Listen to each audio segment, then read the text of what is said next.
దానికి అవతల ఇంకా ఒక ఆర్టిస్ట్ కి ఏమేమి లక్షణాలు ఉండాలి, ఏమి సిస్టమాటిక్, ఏమని చెప్పారు? సిస్టమాటిక్ గా ఉండాలి ఒకటి. అవును, స్కిన్ కేర్ ఇట్లాంటివన్నీ నేర్పించారు ఎవరైనా? స్కిన్ ఇలా చూసుకోవాలమ్మా, రెస్ట్ ఇలా తీసుకోవాలి. ఇది ఈవీ గారు నాకు ఫస్ట్ సినిమాలోనే చెప్పించేవారు. ఏమని? త్వరగా పడుకో, మార్నింగ్ త్వరగా లేచిరా, త్వరగా పడుకుంటే ఫేస్ ఎప్పుడు బాగుంటుంది. అలాగే ఆయన నాకు నేర్పించింది ఏంటంటే, ప్రొడక్షన్లో ఏది నువ్వు ఎదురు చూడద్దు, వాళ్ళు ఇస్తే నువ్వు తీసుకుని, నీకు ఒక స్టేజ్ వస్తే వాళ్ళే ఇస్తారు నీకు. నాకు ఇది కావాలి అది కావాలి అని నువ్వు నస పెట్టావు, నువ్వు ఒక నస ఆర్టిస్ట్ అనుకుంటారు. ఎంత నువ్వు సంపాదనలో ఒక 10,000 తనకు స్పెండ్ చేసుకున్నావు అనుకో, నీ బాడీ కోసం నువ్వు అది స్పెండ్ చేసుకో. నాకు అదే కావాలి, నాకు ఇదే కావాలి, నాకు 5 స్టార్ హోటల్లోనే కావాలి, ఇవన్నీ నువ్వు ఎప్పుడు అడగద్దు. నువ్వు ఒక స్టేజ్ వస్తుంది, నీకు అదే వాళ్ళే ఇస్తారు నీకు. ఇది ఆయన నాకు స్టార్టింగ్లో నాకు చెప్పించారు పాఠం అనమాట. హెల్త్ కేర్ గురించి ఎవరు చెప్పించారు మీకు? డిసిప్లిన్ హెల్త్ కేర్ నేనే ఉంటాను, అది నాకు చిన్న పుట్టినప్పటి నుంచి వచ్చింది. ఇంత సన్నగా ఉన్నారు, తినరా? సడన్ గా చిక్కిపోయారు మీరు. ఎవరు? నేను తింటాను, తక్కువగా తింటాను. ఏం తింటారు? అన్ని తింటాను, తక్కువ తింటాను, క్వాంటిటీ తగ్గిస్తాను అంతే. బట్ డిన్నర్ కూడా తింటారు? లంచ్ తింటా, అన్ని తింటా.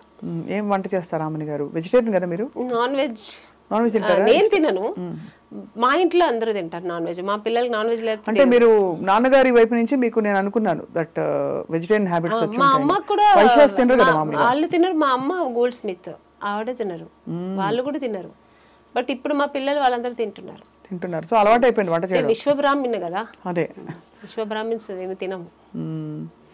అండ్ మరి వంట వచ్చింది ఆమని గారికి ఇంత టైం?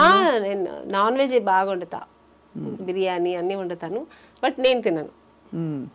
ఎందుకో నాన్ వెజ్ అంటే చిన్నప్పటి నుంచి ఇష్టం ఉండదు. సో అదే మీ హెల్త్ సీక్రెట్ అయితే? అట్లానే లేదు. ధ్యానానికి దేవుని తలుచుకున్నప్పుడు ఏం చేస్తారు? పూజ చేస్తారా లేకపోతే మెడిటేషన్? అది నాకు కొంతమందికి కొన్ని వీక్నెస్ ఉంటాయి కదా, నాకు వీక్నెస్సే నాకు దేవుడు. నాకు పూజ, నాకు పొద్దున్న లేచి ఒకరోజు పూజ చేయాలంటే ఆ రోజంతా నేను ఏదో కోల్పోయిన ఫీల్ అవుతాను. నేను మార్నింగ్ నేను 4 o'clock స్టార్ట్ అవుతుంది నా డే. 4 o'clock లేచానంటే ఫస్ట్ స్నానం చేసి ఫస్ట్ దేవుడు పూజ, లలిత సహస్రనామం లేదంటే విష్ణు సహస్రనామం, ఏది ఒకరోజు అది ఒకరోజు ఎలా అంటే డేని బట్టి. మంగళవారం అంటే లలిత సహస్రనామం, శనివారం అంటే విష్ణు సహస్రనామం, ఇలా అది అంత టైం కూడా లేదంటే అట్లీస్ట్ అష్టోత్తరమైనా చెప్పుకుంటారు. ఆ దీపం పెట్టకుండా నేను బయటికి వెళ్ళను. చాలా మంచి పద్ధతి. దానివల్ల తర్వాత కొంచెం ఎక్సర్సైజ్ చేసి, ఇంకా అది మనకు బాడీకి అవసరం, ఎందుకంటే హెల్త్ వైస్ అయినా కావాలి కదా. నేను ఇది కొంచెం యోగా అలా చేస్తా. దాని తర్వాత ఇంకా మన షూటింగ్స్ ఇంట్లో ఉంటే మా పిల్లలు ఇంకా వాళ్ళు స్కూల్కి వెళ్ళడం, అది ఇది తప్ప నాకు ఇంక వేరే ప్రపంచం లేదు. ఈ పబ్బులకి వెళ్ళడం, పార్టీలకి వెళ్ళడం నాకు ఇష్టం ఉండదు, నేను వెళ్ళను కూడా, పిలిస్తే కూడా. హాయిగా వర్క్ ఎంజాయ్ చేసుకుంటూ కుటుంబాన్ని చూసుకుంటూ మంచి థీమ్స్ ఉండే ఫిల్మ్స్, ఇలా నారి లాంటి ఫిల్మ్స్ వచ్చినప్పుడు అలా గడుపుతున్నారు. మంచి ఈ మధ్యన మంచి మూవీస్ వస్తాయి, సెలెక్ట్ చేసుకొని చేస్తున్నా. నారి సినిమా కూడా ఒక మంచి, నాకు ఇప్పుడు రీసెంట్గా ఉన్న సినిమాల్లో ఇది ఒక మంచి సినిమా అవుతుంది, నాకు మంచి మెసేజ్ ఉన్న సినిమా. కానీ కొత్తవారు సూర్య, మీరు ఆయనకు అవకాశం అంటే మీతో వర్క్ చేసే అవకాశం ఆయనకి ఇవ్వడం అనేది ఇట్స్ గ్రేట్ థింగ్. చెప్పినప్పుడు నేను చాలా ఇంప్రెస్ అయ్యాను అనమాట. చాలా ఒక డిఫరెంట్ స్టోరీ.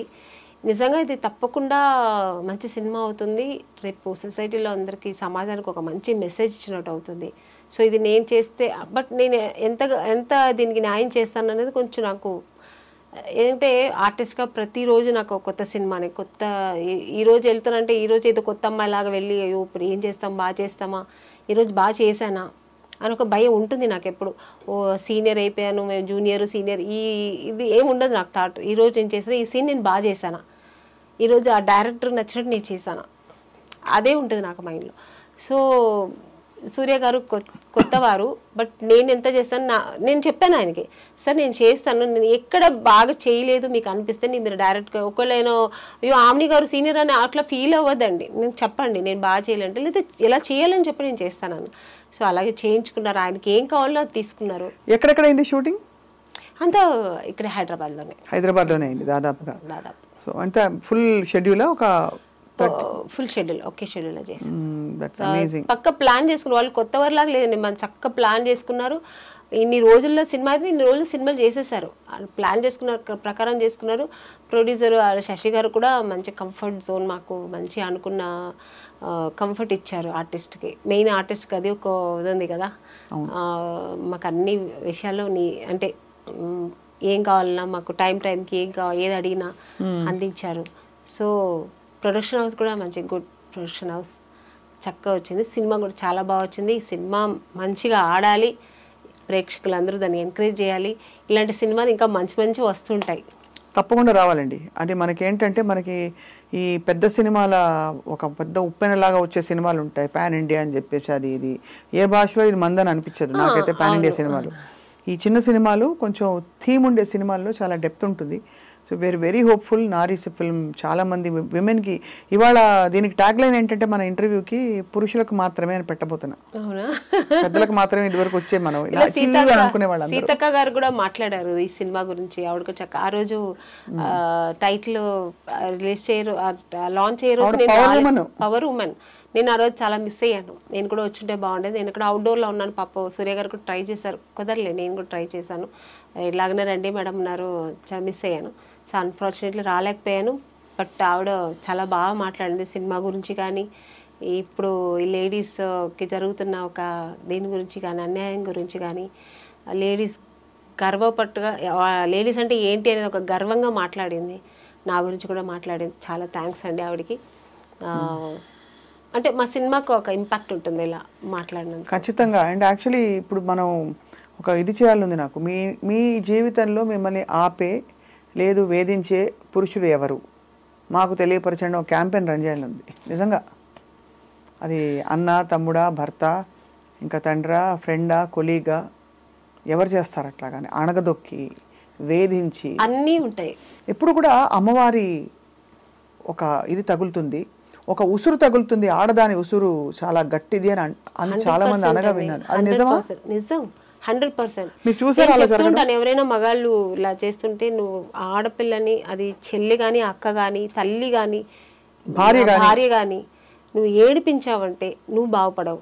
కళ్ళల్లో ఎప్పుడు ఆడదాని కళ్ళల్లో ఆవిడ ఎప్పుడు సంతోషంగా ఉంటే నువ్వు సంతోషంగా ఉంటావు అంతే అని. కాబట్టి ఒక స్త్రీని గౌరవించి తను సంతోషంగా ఉంచే బాధ్యత ఖచ్చితంగా పురుషుడిపై ఉంది. అవును, ఏవి లేకపోతే కనీసం తనకు అడ్డుపడకూడదు. అదే అంటారు. నువ్వేమి చేయకపోతే అట్లీస్ట్ అడ్డుపడొద్దు, చెడు చేయొద్దు, మంచి చేయకపోతే. We're happy where we're and we will be fine.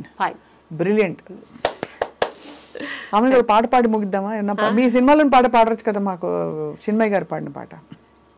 ఈ మన నారీ సినిమాదా? నాకు అంత లిరిక్స్ అంత గుర్తులేదండి. ఇంకేమన్నా పాట పాడండి అయితే. మీరు కదా పాటలు బాగా పాడతారు. నేను ఎలాగో పాడతాను, అందరు పాపం వినేసి ఇప్పుడు ఛాన్స్ దొరికితే పాడేస్తుందిలే అని అందరూ అనుకుంటుంటారు. కాబట్టి మీరే పాడితే బాగుంటుందని. నాకు ఇష్టమైన సాంగ్ అంటే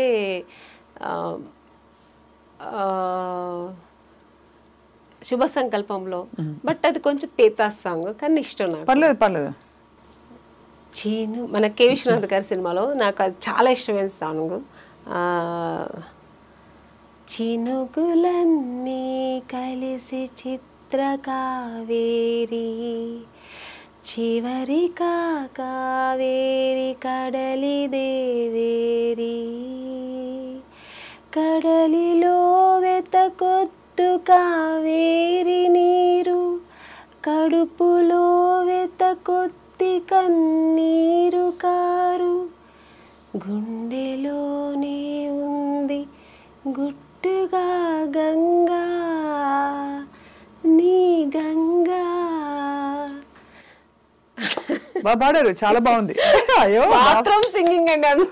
లేదు, ఇది స్టూడియో సింగింగ్. ఇది స్టూడియోలో ఉన్నారు మీరు, ఇప్పుడు సభాముఖంగా మీరు పాడారు. అవన్నీ గారు సూపర్ గా ఉంది. నేను అలాగే పాడుకుంటాను, ఎప్పుడైనా ఒంటరిగా ఉన్నప్పుడు పాడుకుంటాను. But I love music. ఒకసారి ఏమిటో అనరా? ఏమిటో అదే అది మేము కూడా ఏమిటో అనుకుంటూ ఉంటాం. Finally lovely talking to you. ప్రతిసారి మాట్లాడినప్పుడు మీలోంచి ఒక కొత్త విషయం వస్తుంది. మీరు ఎప్పుడు అలాగ అలగల ఆమెనిలాగే ఎప్పుడు, ఆఫ్ కోర్స్ ఇది చలికాలంలో మనకి ఆమెని అన్నట్టు వసంతంలో వచ్చే ఆమెని లాగా కళకళలాడుతూ. యాక్చువల్గా నాకు ఆమెని అని పేరు పెట్టింది ఈవి సత్యనారాయణ గారు. అవును, తెలుసు. నాకు నిజంగా మీనింగ్ తెలియదు, ఎందుకంటే నాకు పుట్టి పెరిగిందా బెంగళూరు కదా, అంత తెలుగు తెలియదు నాకు నాలెడ్జ్. సో ఆమెని ఏదో పెట్టారనుకున్నా. నేను నాగార్జున గారితో సినిమా సాంగ్ చేస్తున్నాను, ఇది హలో బ్రదర్. ఆమెని అని పిలిచారు. పిలిచిన తర్వాత తిరిగి అని వస్తాయి, ఆమెని ఎవరు పెట్టారు పేరు అంటే ఈవి సత్యనారాయణ గారు. ఆ సినిమాలో కూడా ఆయనే డైరెక్టర్. అంటే మీనింగ్ తెలుసా అన్నారు. సార్ తెలియదు సార్ అన్నాను. అంటే ఎంత మంచి పేరు పెట్టారు తెలుసా నీకు, వసంతం, స్ప్రింగ్స్, ఎంత మంచి నేచర్, మంచి పేరు పెట్టారు నీకు అన్నారు. అప్పటి నుంచి నా పేరు నేనే లవ్ చేస్తాను, ఒక ఆమెని అంటే అంత మంచి బాగుందా అని చెప్పి. చాలా బ్యూటిఫుల్ సౌండ్ కూడా ఉంది దానికి, ఫ్రెష్నెస్ ఉంది, ఎప్పటికీ కూడా వాడిపోనిది. ఉండే ఒక చాలా మంది అసలు సెట్కి వస్తుంటే ఆమెని పాడవే సాంగ్ కూడా పాడుతుంటారు. సో ఒక గుడ్ వైబ్రేషన్ ఉంది. ఒరిజినల్ నేమ్ ఇది మంజుల. మంజుల అది కూడా మంచి పేరే, బట్ అది చాలా రెగ్యులర్ గా అందరూ పెట్టుకుంటారు. ఇది కొంచెం తక్కువ కదా ఆమెని.